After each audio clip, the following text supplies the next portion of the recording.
জাতীয় সংসদে কিছু আসন আছে আওয়ামী লীগ পাবে, যতই খারাপ অবস্থা হোক।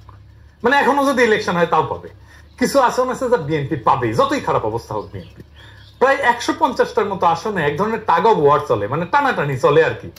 আসসালামু আলাইকুম ভিউয়ার্স, সবাই কেমন আছেন? আশা করতেছি আপনারা অনেক অনেক ভালো আছেন। তো ভিউয়ার্স, আপনারা শুনতে পারলেন যে আওয়ামী লীগ কিছু আসন আছে যে এই জায়গার মানে ভোটগুলো পাবে, আবার বিএনপি পাবেই, মানে ওই জায়গাগুলো কোন জায়গা একটু শুনবো আমরা, ঠিক আছে? মনোযোগ দিয়ে শোনেন। কে জিতবে নিশ্চিত না, একটা কিংবা দুইটা কেন্দ্রের ফল হিসাব বদলে দেয়। এই এম সাখাওয়াত হোসেন 2008 সালের 133টা আসনের সীমানা এমন ভাবে পুনর্বিন্যাস করে যেন 133টা আসনে নিশ্চিত ভাবে আওয়ামী লীগ পায়। যেই একটা দুইটা কেন্দ্র দিয়া ফলাফল বদলে যেতে পারতো, ওই একটা দুইটা কেন্দ্র এমন একটা আসনের সাথে যুক্ত করে দেওয়া হয় যা আসলে ওই আসনে কোনো ভূমিকা রাখতে পারে না। সেই আসনের ফলাফল নির্ধারণে ওই কেন্দ্রগুলোর একটা অ্যাডভান্টেজ নষ্ট করে দেওয়া হয়। এই লোকটা তো আসলে করাপ্ট, এটা স্যার আপনি জানেন না? হ্যাঁ, আপনি তার পাশে রাখছেন। চট্টগ্রামে থাকার সময় সেনাবাহিনীর গম চুরির দায়ে আর্মি থেকে ডিসমিসছে। তো এই লোক খুবই কষ্টের বিষয় এবং লজ্জাজনক বিষয়। নিয়ে প্রফেসর ইউনূস কেমনে কাজ করবে? আমি শুনছি উপদেষ্টা পরিষদের মিটিং এ নাকি মিলিটারি মেজাজ দেখায়। সত্য মিথ্যা জানি না, কেমন খাইসটা দেখেন। ডরে বিদ্রোহী পুলিশদের সাথে কথা বলতে রাজারবাগ পুলিশ ফাঁড়িতে যায় না, আবার মিলিটারি মেজাজ দেখায়। শুনলে একদম তৃপ্তি জইলা যায় এই সমস্ত কথা শুনলে। এখন সুশীল হয়ে বসছে, এখন সরকার হয়ে বসছে।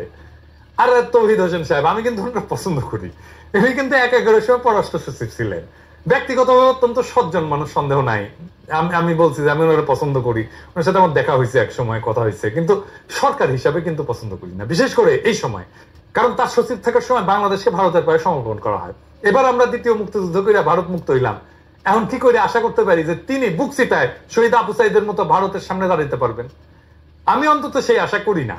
সেই মেরুদণ্ড ওনার নাই, থাকলে সেই সময় রুখে দিতেন। তাই আমার মনে হয় যে অতটা আশা করা ওনার থেকে উচিত না। এই কাজ তারে দিয়ে হবে না। আর 111 আরেক কুশীলা বলে হাসান আলী, এর আমলে 3 মাসের তত্ত্বাবধায়ক সরকারকে টেনে টুনে 2 বছর মেয়াদি করা হয়, যার ফল আমরা 16 বছর ধরে মর্মে উপলব্ধি করতেছি। কে 2 বছর মেয়াদি করার কাজটা করছে? উনি। এই সরকারের প্রত্যেক মানুষকে হইতে হবে দক্ষ বিপ্লবের চেতনাবান এবং সাহসী এবং হৃদয়বান। হাসান আলী তার পুত্রবধূকে 9 মাসের অন্তঃসত্ত্বা অবস্থায় জেলে পাঠিয়েছিলেন। জেলেই মহিলার বাচ্চা হয়েছে। আপনার যত বড় শত্রু হোক না কেন, 9 মাসের অন্তঃসত্ত্বা নারীকে আপনি জেলে পাঠাইতে পারেন? উনি বলবেন জেলে তো আমি পাঠাই নাই, পুলিশ নিয়ে গেছে। 10 বার জামিন চাইছিল এই মহিলা, ওনার পুত্রবধূ। ক্ষমতা খাটায় আটকায় দেওয়া হয়েছে। কে ক্ষমতা খাটাইছে? 2 বছরের মাসুম বাচ্চাকে মায়ের কাছ থেকে সরায় রাখা হয়েছে। উনি তো বাসার মানুষকে আগে দেখবেন, দেশের মানুষের প্রতি ন্যায় উনি কেমনে করবেন? খুবই কষ্টের বিষয় এটা। নিজের বাসা ঠিক রাখতে পারে না, আর দেশের প্রতি দায়িত্ব পালন করতে আসছেন। এই সমস্ত বালের আলাপ দিয়েন না তো আমার সাথে। তার অপকর্মের ফিরিস্তি পরে দেওয়া যাবে। যাই হোক, স্থানীয় সরকার পল্লী উন্নয়ন সমবায়ের দায়িত্ব যদি কাউকে দিতে হয়, তাহলে তো 11 একজন কুশীলবকে কেন? এই বিষয়ে তার কি বিদ্যা, কি অভিজ্ঞতা? সরকার কি এরকম একটা বাটোয়ারার বিষয়? তো ভিউয়ার্স, ভিডিওটি এই পর্যন্তই ছিল। ভিডিওটি সম্পর্কে যদি আপনাদের কোনো মতামত থাকে, একটু কমেন্ট বক্স খোলা আছে, কমেন্ট বক্সে কমেন্ট করেন।